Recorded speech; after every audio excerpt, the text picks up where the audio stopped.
The iPhone 17 Pro Max is a stellar flagship phone based on my testing. You get a more powerful zoom camera, better sustained performance, and the longest iPhone battery life ever, a head-turning design. The iPhone 17 Pro Max is still behind the competition on AI and it's a bit thick and heavy, but overall it is easily one of the best big screen phones yet. The iPhone 17 Pro Max will not be ignored. It sports a love it or hate it design that takes the camera bar across the entire back of the phone, and it comes in a cosmic orange color you can see from space. But this flagship brings more to the party than just a bold new look.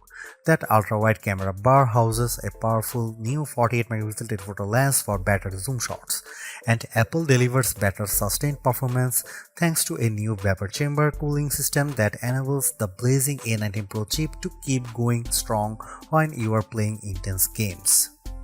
And in a bigger battery, a less reflective display and a tougher design on the front and the back, plus a nifty new selfie experience, and you have one of the best phones money can buy, but I have some pretty big complaints too. Here is my iPhone 17 Pro Max's review. The iPhone 17 Pro starts at $1,199 for 256GB of storage, and that price goes all the way up to $2,000 for 2TB of storage. This is the first time Apple is offering 2TB in an iPhone. The iPhone 17 Pro Max is available for pre-orders now and the release date is September 19.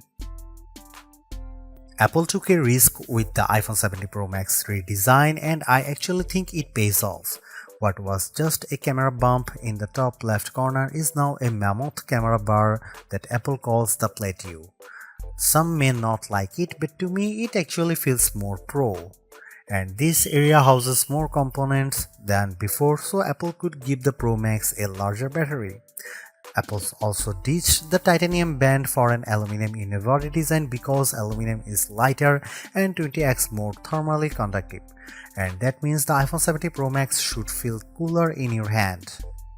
The rounded edges of the phone have a soft touch feel to them, making the phone less slippery to hold than the iPhone 16 Pro Max. The iPhone 17 Pro Max is made tougher too. The 6.9-inch display is protected by Ceramic Shield 2, which has 3x better scratch resistance, and there is Ceramic Shield on the back that's 4x more resistant to crack than the previous glass. The Ceramic Shield back gives the Pro Max a two-tone design, which I really like, and it's more pronounced on the Cosmic Orange model than the Deep Blue model I tested. And you can also choose silver, but Apple oddly omitted black from this year's color options.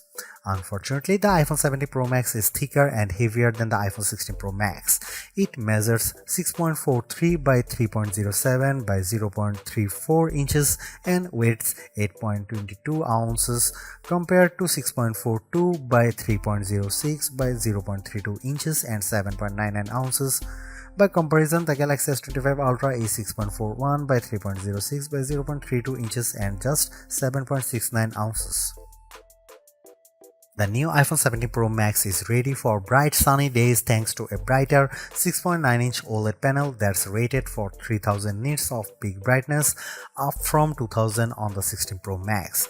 There is also an improved anti-reflection layer, which means you'll get less glare on the panel when you are watching movies or surfing the web.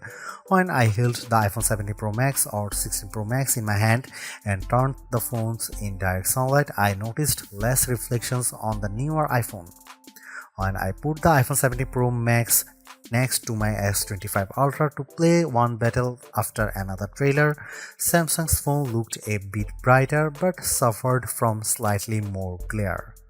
In our test, the iPhone 17 Pro Max reached a slightly higher 1899 nits compared to the Samsung's 1860, but the Pixel 10 Pro XL blew them both away with 2555 nits. The iPhone 17 Pro Max also fell behind the Galaxy and Pixel in color reproduction, reaching just 77.6% in the DCI-3 color space test. And its colors aren't as accurate as what you would get on either S25 Ultra or Pixel 10 Pro XL.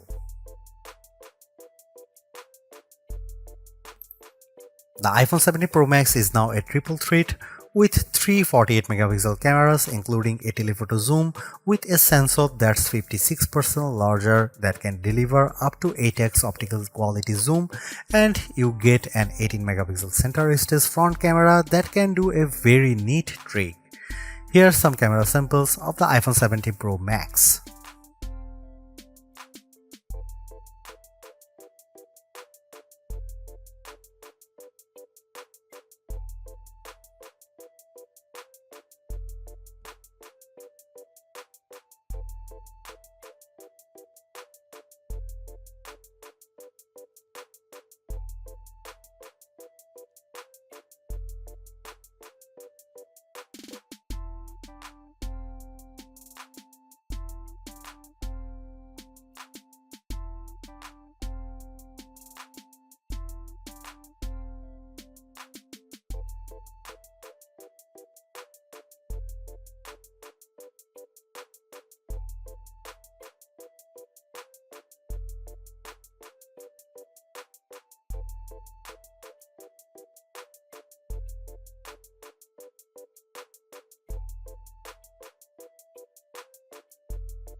The iPhone 17 Pro Max is the phone to get it if you love iOS and you want a big screen and the longest battery life possible.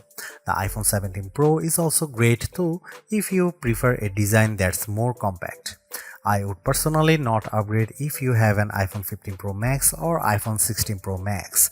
The enhancements aren't compelling enough, but if you are coming from an older iPhone 14 Pro Max, I could definitely recommend stepping up to the new iPhone.